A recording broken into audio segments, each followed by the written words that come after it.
এখন গুস্ত হালাল আর জুল হারাম। সংবিধান অনুযায়ী এখন কোন সরকারি দল নাই, পালায়ে গেছে। সংবিধান অনুযায়ী এখন কোন বিরোধী দল নাই, সেটাও পালায়ে গেছে। আমরা জনগণের সাথে বিশ্বাসঘাতকতা করতে চাই না। সংবিধানে তো 26 সালে নির্বাচন হওয়ার কথা না, সেটা 29 সালে গিয়ার কথা। জনগণের উইল হচ্ছে সুপ্রিম ল। যারা গণভোটের পক্ষে অবস্থান নিয়েছে বিজয় হবে তাদের। দেশ সরকারি দলেরও নয়, বিরোধী দলেরও নয়, এই দেশ 18 কোটি মানুষের। জাতিকে দেওয়া ওয়াদা তারা এখন যুক্তি তুললেন সংবিধানের মধ্যে গণভোটের কোনো প্রভিশন নাই।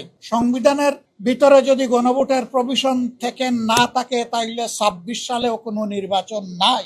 সংবিধানে তো 26 সালে নির্বাচন হওয়ার কথা না, সেটা 29 সালে গিয়ার কথা। এটাও সংবিধানে ছিল না। জনগণের উইল হচ্ছে সুপ্রিম ল। জনগণ চেয়েছে, এই জন্য ফ্যাসিস্ট সরকারকে জনগণ বিদায় দিয়েছে, কোন সংবিধানের আলোকে বিদায় নেয়নি। সেই সরকার বিদায় নেওয়ার পরে জনগণের অভিপ্রায় একটা সরকার গঠন হয়েছিল এবং সেই সরকারের জারি করা নির্দেশের আলোকেই, আদেশের আলোকেই গণভোট এবং সংসদ নির্বাচন অনুষ্ঠিত হয়েছে। এখন গুস্ত হালাল আর জুল হারাম।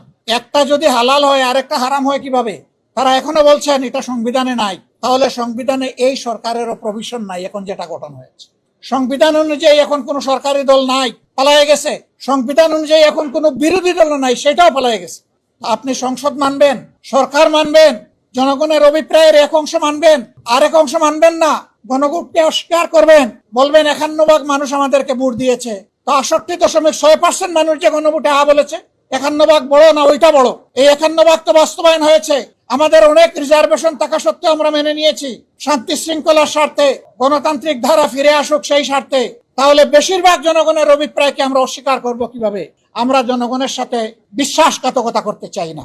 জনগণকে আমরা কথা দিয়েছি, গণভোটের রায় বাস্তবায়নের জন্য সংসদের ভিতরে আমরা লড়ে যাচ্ছি। আপনারা দেখতে পাচ্ছেন আমরা লড়ে যাব এবং একই সাথে জনগণকে সাথে নিয়ে রাজপথে আমরা লড়ে যাব ইনশাআল্লাহ। কখনো কোনো জনপদে জনগণের অভিপ্রায় বা রায় কখনো বৃথা যায় না, সেটাই শেষ পর্যন্ত বাস্তবায়িত হবে ইনশাআল্লাহ।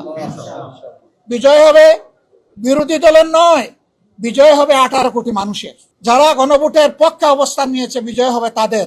আমরা আবারও বলছি, এই জনগণের সাথে আমরা বিশ্বাসঘাতকতা করতে পারবো না। আমাদের অবস্থানে আমরা অনড়, অটল, অপরিবর্তিত লড়াই আমাদের চলবে ইনশাআল্লাহ।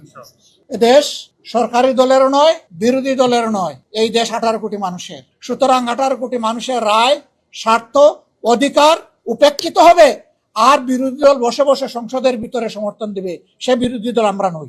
ভালো কিছু হলে অবশ্যই সমর্থন দেব, কিন্তু জনস্বার্থ বিঘ্নিত হলে অবশ্যই তার বিরুদ্ধে আমরা রুখে দাঁড়াবো। আজকের এই ওয়াকআউট তারই অংশ। আপনারা সাথে থাকবেন, আপনাদেরকে সাথে নিয়েই আমরা জনগণের এই রায় বাস্তবায়ন করব, এই দাবি আদায় করব ইনশাআল্লাহ। আমরা চাই সরকার তাদের দেওয়া ওয়াদায় ফিরে আসুক, জনগণকে সম্মান করুক, অবিলম্বে তা বাস্তবায়ন করুক। এবং জনগণ এখন যে একটা অস্বস্তির মধ্যে আছে, এইটা থেকে সরকারি দলের দায়িত্ব হচ্ছে জনগণকে অস্বস্তি থেকে মুক্তি দেওয়া।